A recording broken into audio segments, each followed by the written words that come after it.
Good day students. ఈరోజు మనము thermodynamics గురించి చదువుకున్నాము. క్లాస్లో చెప్పేటప్పుడు చాలామంది అబ్సెంట్ అయ్యారు. ఇది సెకండ్ యూనిట్ అనమాట. ఫస్ట్ యూనిట్ మనం ఆఫ్లైన్లో చదువుకున్నాము.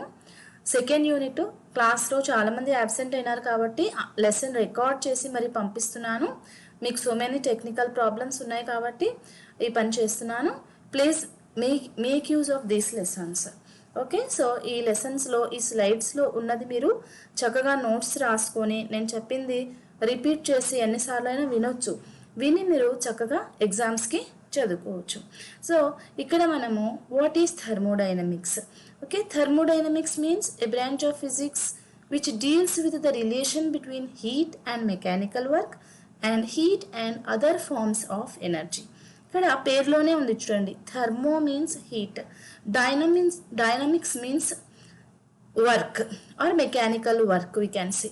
So it deals with the relationship between heat energy and mechanical work, not only between heat and mechanical work but also heat and other forms of energy. Other forms of energy means how is the relation between heat energy, electrical energy, heat energy, magnetic energy, heat energy, chemical energy, like that. Okay, and in this unit we are going to study first law of thermodynamics, what is isothermal process, what is adiabatic process. In this video we are going to study this. Okay, so let me first tell you what is first law of thermodynamics. Okay, you just observe the mathematical statement here. In the mathematical statement there is dq is equal to du plus dw. Okay, then what is dq? dq means heat supplied to the system. Okay, if at all you supply the heat to the system, that heat energy is used in two ways. Number one, to increase the internal energy. Okay, because of this there is increase in temperature, and second one, to perform external work. Okay, so any amount of heat energy you give to the system. Generally in thermodynamics, in order to study thermodynamics, we use a system in the form of ideal gas enclosed in cylinder piston arrangement. In forthcoming slides you will study that. Okay, so here you can see the first sentence. Heat energy supplied to the system is utilized in two ways. Number one, to increase the internal energy. Okay, internal energy means internal potential energy and internal kinetic energy. And the second one, to perform external work against molecular attraction. Okay, so dq is equal to du plus dw. Always remember, increase in internal energy always leads to increase in temperature. So increase, if the internal energy of the system is increasing means temperature is increasing. అంటే మనం supply చేసిన heat energy రెండు విధాలుగా ఉపయోగపడుతుంది. ఒకటి internal ఎనర్జీని increase చేయడానికి, మరొకటి వర్క్ చేయడానికి, to perform external work. So this is the mathematical statement. One should remember this first law of thermodynamics. This is nothing but law of conservation of energy. That means heat supplied is utilized. It is not wasted. Okay, no heat is created nor it is destroyed. Now, what is isothermal process? Isothermal process means what? Here we can see iso means there is some constant. Which is constant? Thermal energy. So here thermal energy in the sense, it does not mean heat energy, but here temperature. Okay, so the process in which temperature remains constant is called isothermal process. Okay, that means a thermodynamic process takes place in such a manner that the temperature is constant, or the changes in gaseous system take place at a constant temperature. Okay, and we are going to study other points also very shortly. So here, as temperature is constant, let us focus on the fourth point. Boyle's law holds good. Okay, because this statement is given at constant temperature, the relationship between pressure and volume. Okay, so PV is equal to constant. At constant temperature, the product of pressure and volume of gas is constant. So Boyle's law here is applicable. And as temperature is constant, First law of thermodynamics becomes dq is equal to dw or dq is equal to pdv. Why pdv means here du is equal to 0 because temperature is constant. Before also I told that if there is rise in internal energy, there is rise in temperature. If there is decrease in internal energy, there is decrease in temperature. Okay, so in this formula du term is missing. Okay, du term is missing in the sense internal energy is constant. That means temperature is constant always implies that internal energy is constant. Therefore first law of thermodynamics reduces in this manner. Okay, let us see the diagram.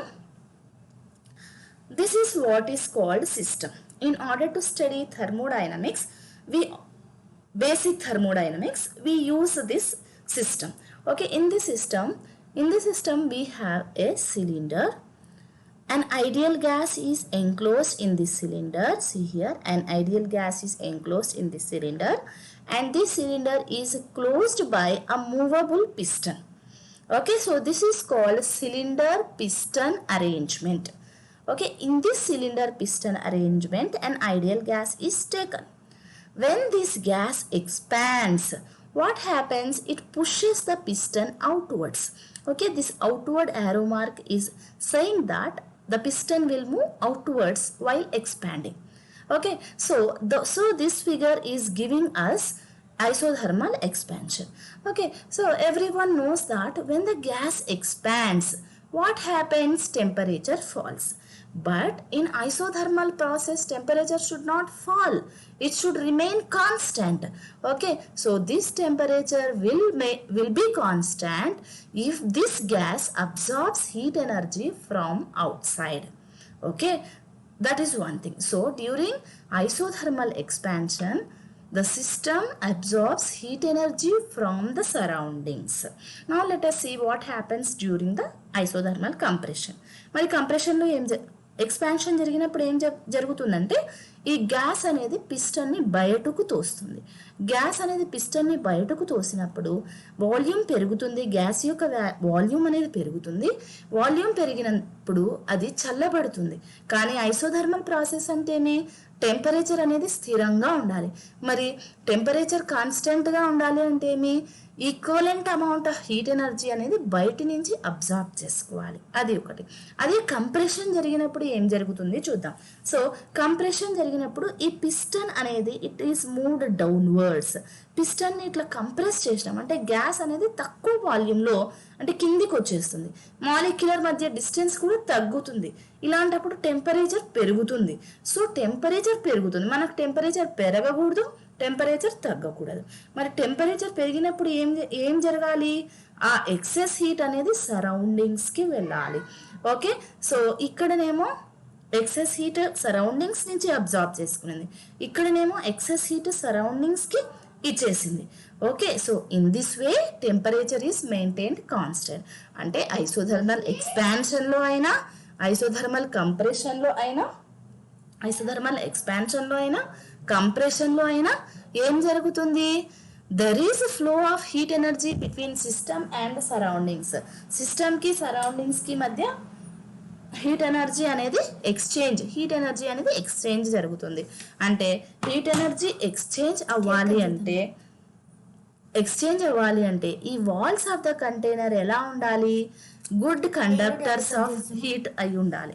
Okay, walls of the container should be good conductors of heat. So అదే మనము ఇంతకుముందు పాయింట్లో చెప్పినామన్నమాట. ఇంతకుముందు స్లైడ్లో చూడండి, heat exchange takes place between system and surroundings. Okay, so heat exchange takes place between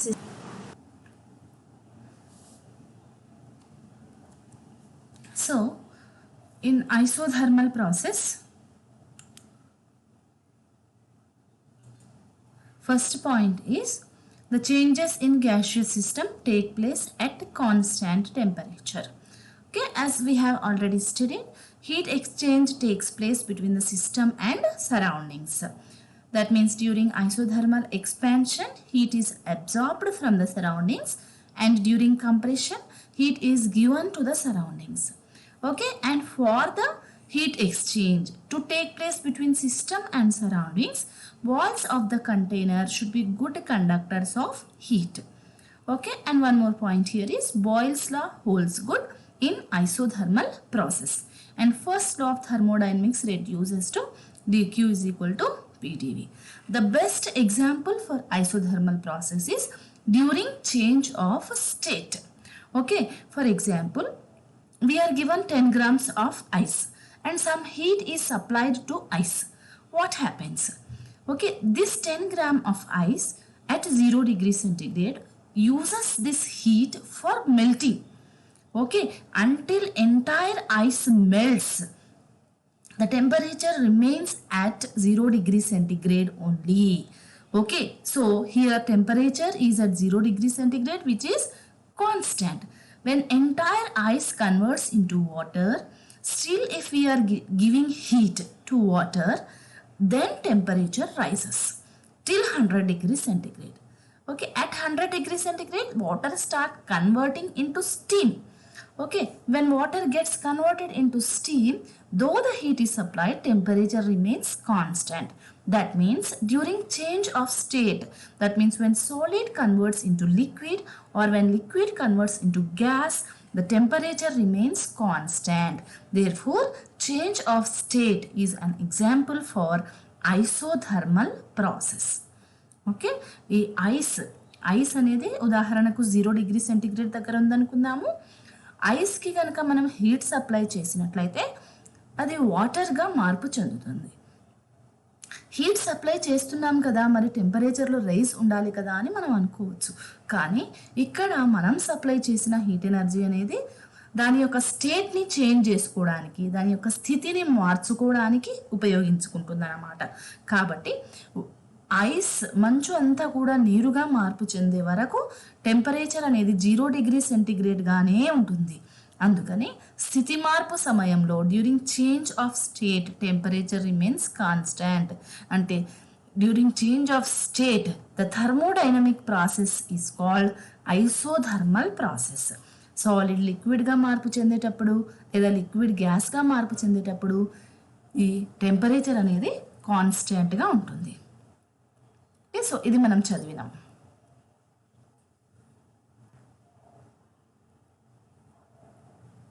okay, next topic వచ్చేసి work done by the gas during isothermal expansion. ఇక్కడ ఒక విషయం గుర్తుపెట్టుకోవాలి, మనము ఎక్స్పాన్షన్ జరిగినప్పుడు హీట్ ఎనర్జీని అబ్జార్బ్ చేసుకుంటుంది. హీట్ ఎనర్జీని అబ్జార్బ్ చేసుకున్నప్పుడు ఈ గ్యాస్ ఎక్స్పాండ్ అయినప్పుడు it pushes the piston outside. అంటే work is done by the gas on the system. Okay, work is done by the system on the surroundings. So work is done by the system is always considered as positive. మరి ఈ expansion జరిగేటప్పుడు what happens is it pushes the piston outwards. అంటే ఇంతకుముందు ఈ పొజిషన్లో ఉన్న piston బయటికి వెళ్తుందన్నమాట. So there is increase in volume of the gas. Let us say the volume of increase in volume is dV. And let us say P is the pressure acting on the piston. అలాంటప్పుడు మనం lower క్లాసెస్లో చదువుకున్నాము, the small work done in pushing the piston outwards is PdV. Okay, అంటే పిస్టన్ని బయటికి తోయడానికి వాయువు చేసిన పని వచ్చేసి PdV. Okay, that small work is PdV. So work done by the gas to produce small displacement is dW is equal to PdV. Okay, అదే మనము volume V1 నుంచి V2కి మార్పు చెందించాలి అంటే what is the work done అంటే W is equal to integral V1 to V2 dW. Okay, or V1 to V2 dW బదులు మనం ఏం రాస్తాము, PdV అని రాస్తాము. ఇక్కడ చూడండి, this is called indicator diagram. Okay, indicator diagram gives us the relationship between pressure and volume. You can see here, as pressure increases, volume is decreasing. So, ఈ point దగ్గర వాల్యూమ్ తక్కువ ఉంది, ఈ పాయింట్ దగ్గర ప్రెషర్ తక్కువ ఉంది, volume ఎక్కువ ఉంది. So pressure and volume are inversely related. Here the initial pressure is P1, initial volume is V1. Okay, after expansion pressure is P2, volume is V2. Okay, ఈ equation మనకు very very important అనమాట. అంటే isothermal ప్రాసెస్కి adiabatic ప్రాసెస్కి కూడా fundamental equation ఇదే మనం తీసుకుంటాం. దీని తర్వాత మనము బాయిల్స్లా యూస్ చేసి pressure ideal gas equation use చేసి పీకి మనము సబ్స్టిట్యూట్ చేస్తాం. Okay, so for 1 mole of gas, ideal gas equation ఏమి? P is equal to RT by V. PV is equal to RT కదా, దాని నుండి P is equal to RT by V. ఇంతకుముందు ఈక్వేషన్లో P ప్లేస్లో RT బై V రిప్లేస్ చేసినాను. RT by V dV. Okay, limits వచ్చేసి V1 to V2. మనందరికీ తెలుసు integral of 1/V అంటే log V అని తెలుసు. సో RT అనేవి రెండు constants. R already gas constant, ఈ ఐసోథర్మల్ ప్రాసెస్ కాబట్టి టెంపరేచర్ కాన్స్టెంట్. 1/Vని ఇంటిగ్రేట్ చేస్తే మనకేమొస్తుంది? log V. Okay, limits substitute చేస్తే దీంట్లోనే upper limit minus lower limit అంటే log V2 minus log V1. So మనకేమొస్తుంది equation? RT log of V2 by V1. This is equal to the work done by the gas during isothermal expansion. Okay, 1 mole of gas. ఒకవేళ n moles of gas అయితే nRT. తర్వాత ఈ base ఈని base 10గా మార్పు చెందించాలి అంటే into 2.303 చేయాలన్నమాట. Okay, so problems చేసేటప్పుడు మనం ఇదే ఫార్ములాని W is equal to 2.303 RT log V2 by V1 అని రాసుకుంటాం. ఎందుకంటే ప్రాబ్లమ్స్లో మనకు అక్కడ బేస్ 10 లాగరిథమ్సే వస్తాయి కాబట్టి. Okay, so this is how we calculate the work done in isothermal process. Okay, next what is adiabatic process? చూడండి, అక్కడనేమో ఐసోథర్మల్ అంటే ఏమి? Temperature constant. అడియాబాటిక్ ప్రాసెస్ అంటే ఏమి? Heat energy constant. Heat energy constant అంటే అర్థం ఏమి? Heat energy is neither given to the system nor heat is taken away from the system. అంటే ఆ సిలిండర్ పిస్టన్ అరేంజ్మెంట్లో ఉన్న గ్యాస్కి హీట్ ఎనర్జీ మనం ఇవ్వము, దాంట్లో నుంచి హీట్ ఎనర్జీ తీయమన్నమాట. Okay, so heat energy constant అంటే ఐసోలేటెడ్ సిస్టమ్ అంటే అర్థం ఏమి? వాల్స్ ఆఫ్ ద కండక్టర్ వచ్చేసి bad conductors of heat. Walls of the conductor అంటే మనము ఎక్స్పెరిమెంట్ సిలిండర్ పిస్టన్ అరేంజ్మెంట్లో చేస్తున్నాం కదా, ఆ సిలిండర్ యొక్క వాల్స్, పిస్టన్ అవన్నీ కూడా ఇన్సులేటర్స్, హీట్ ఇన్సులేటర్స్ అన్నమాట అవి. Okay, they will not conduct the heat to pass through them. అందుకే ఐసోలేటెడ్ సిస్టంలో చేయాలి అని చెప్తామన్నమాట. ఓకే, తర్వాత ఇక్కడ టెంపరేచర్ కాన్స్టాంట్ ఉండదు కాబట్టి బాయిల్స్ లా అనేది అసలు అప్లికబులే కాదు. ఓకే, తర్వాత అందుకని బాయిల్స్ లా అప్లికబుల్ అయితే మనకి ఏమొస్తుంది? PV is equal to constant వస్తుంది. ఇది అప్లికబుల్ కాదు కాబట్టి పీవీ కాన్స్టాంట్ కాదు. ఇన్స్టెడ్ అనదర్ ఈక్వేషన్ వస్తుంది అనమాట ఇక్కడ మనకు. ఇది కూడా ఇంటర్లో చదువుకున్నాం మనం. PV power gamma is equal to constant ఉంటుంది. గామా అంటే ratio of 2 specific heats. Okay, తర్వాత ఐడియల్ గ్యాస్ ఈక్వేషన్ యూస్ చేస్తే మనకు ఈ 2 రిలేషన్స్ కూడా వస్తాయి. TV power gamma minus 1 is equal to constant, ఇంకొకటి P power 1 minus gamma T power gamma is equal to constant. So ఈ relations మనకు ఫ్యూచర్లో యూజ్ అవుతాయి కాబట్టి గుర్తుపెట్టుకోవాలి. కార్నాట్ ఇంజిన్ చదివేటప్పుడు ఇది యూజ్ అవుతుంది. TV power gamma minus 1 is equal to constant. తర్వాత ఏవైనా ప్రాబ్లమ్స్ చేసేటప్పుడు ఇది యూజ్ అవుతుంది అనమాట. ఓకే, సో ఈ అడియాబాటిక్ ప్రాసెస్లో మనము చూడండి, ఆ రెండు కంపేర్ చేస్తూ కూడా మీరు రాయండి, 2 కాలమ్స్ పెట్టి కూడా రాయండి. ఓకే, మెయిన్ పాయింట్స్ ఏమి? Heat energy remains constant. That means the changes in gaseous system take place at a constant heat energy. Boils law does not hold in this process. Simple boils law statement తెలిస్తే మీరు ఇది రాసేయచ్చు. Boils లా statement చెప్పేదే మనం constant temperature దగ్గర చెప్తాం, అందుకని అది isothermal ప్రాసెస్లోనే applicable అవుతుంది. కానీ అడియాబాటిక్ ప్రాసెస్లో టెంపరేచర్ కాన్స్టెంట్ కాదు కాబట్టి Boyle's law does not hold good. Okay, so relation between PV ఏమవుతుంది? బాయిల్స్ లా హోల్డ్ అవ్వదు కాబట్టి PV is equal to constant కాకుండా మరి ఇంకోటి ఏదైనా వస్తుంది. PV power gamma is equal to constant, where gamma is the ratio of 2 specific heats. తర్వాత ఇందాక చెప్పినట్లుగానే హీట్ ఎక్స్చేంజ్ అనేది జరగదు. కాన్స్టాంట్ హీట్ ఎనర్జీ అన్నాం కదా, there is no heat exchange between system and surroundings. That's why the process takes place in an isolated system, or walls of the container should be insulating. Then example చెప్పేటప్పుడు, for example when cycle tube is punctured, the gas undergoes sudden expansion, adiabatic expansion. That's why we experience cooling effect అనమాట. Okay, అది one thing. తర్వాత ఇంకో point ఏమంటే ఇక్కడ adiabatic expansion అనేది జరిగినప్పుడు temperature fall అవుతుంది. ఒకటి గుర్తుపెట్టుకోవాలి, హీట్ ఎనర్జీ కాన్స్టాంట్ ఉంటుంది కానీ టెంపరేచర్లో మార్పు ఉండొచ్చు. Okay, so during adiabatic expansion temperature falls, during compression temperature increases. Okay, so we have to remember all these points regarding adiabatic process. See here, during adiabatic expansion temperature falls. Okay, ఎందుకంటే heat energy observe చేసుకోదు కదా బయట నుండి, heat exchange అనేది జరగదు కాబట్టి temperature fall అవుతుంది. అదే during compression temperature rises. So first law of thermodynamics ఏమి, dq is equal to du plus pdv. ఇక్కడ మనం dq లేదు, హీట్ ఎనర్జీ ఇవ్వడం లేదు, సిస్టమ్ నుండి హీట్ ఎనర్జీ తీసేయడం లేదు. So heat energy is neither supplied to the system nor given from the system. So dq 0 కాబట్టి 0 is equal to du plus pdv. అంటే దీంట్లో టూ కేసెస్ పాసిబుల్.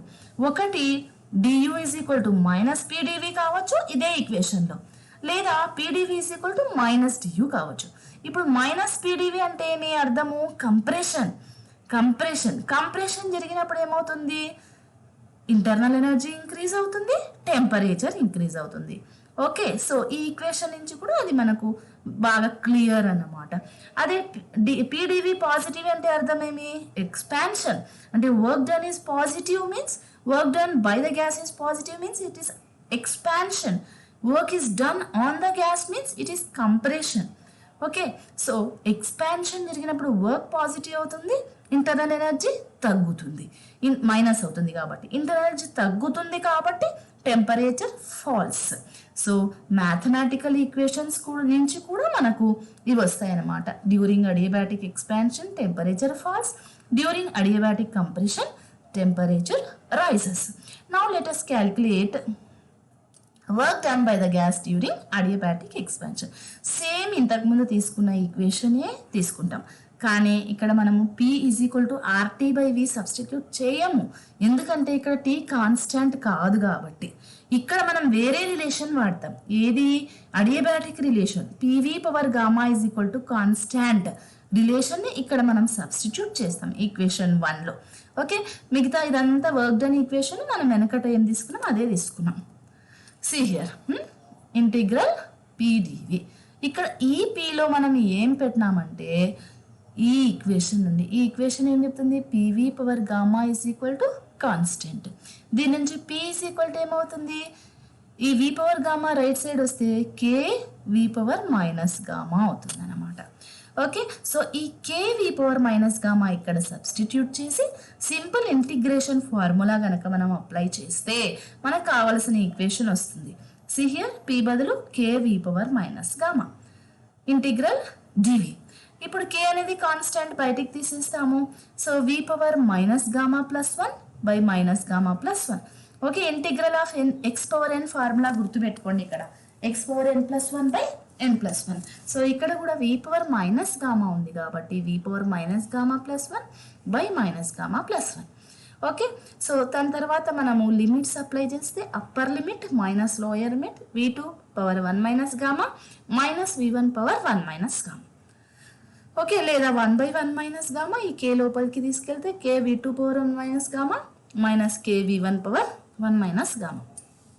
ఇక్కడ మనము ఈక్వేషన్ సింప్లిఫై చేయడం కొరకు ఇక్కడున్న Khelo p2 v2 power gamma రాస్తాము, ఇక్కడున్న Khelo p1 v1 power gamma రాస్తాము. ఎందుకంటే మనకు ఈ రిలేషన్ ప్రకారము p1 v1 power gamma is equal to p2 v2 power gamma is equal to constant. అంటే k బదులు p2 v2 పవర్ గామా రాయొచ్చు, లేదా p1 v1 పవర్ గామా కూడా రాయొచ్చు. ఓకే, మనకి ఇక్కడ v2 ఉంది కాబట్టి మనం p2 v2 పవర్ గామా రాసాము, ఇక్కడ v1 ఉంది కాబట్టి p1 v1 పవర్ గామా రాసాము అనమాట.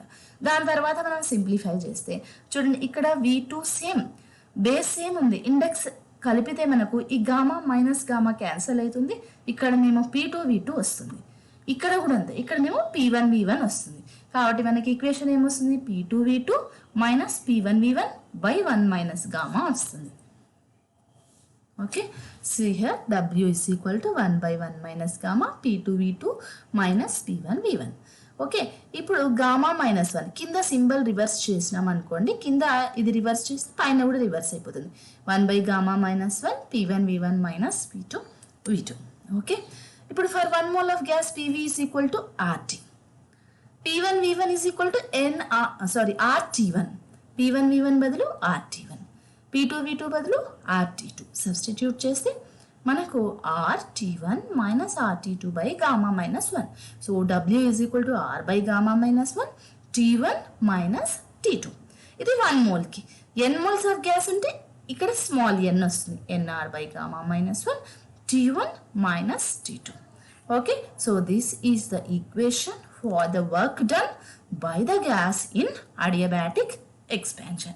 So today we have studied the work done in isothermal expansion as well as the work done in adiabatic expansion. In next class, let us study about Carnot cycle. Okay, these equations, work done in isothermal expansion and adiabatic expansion, is very useful to study Carnot engine.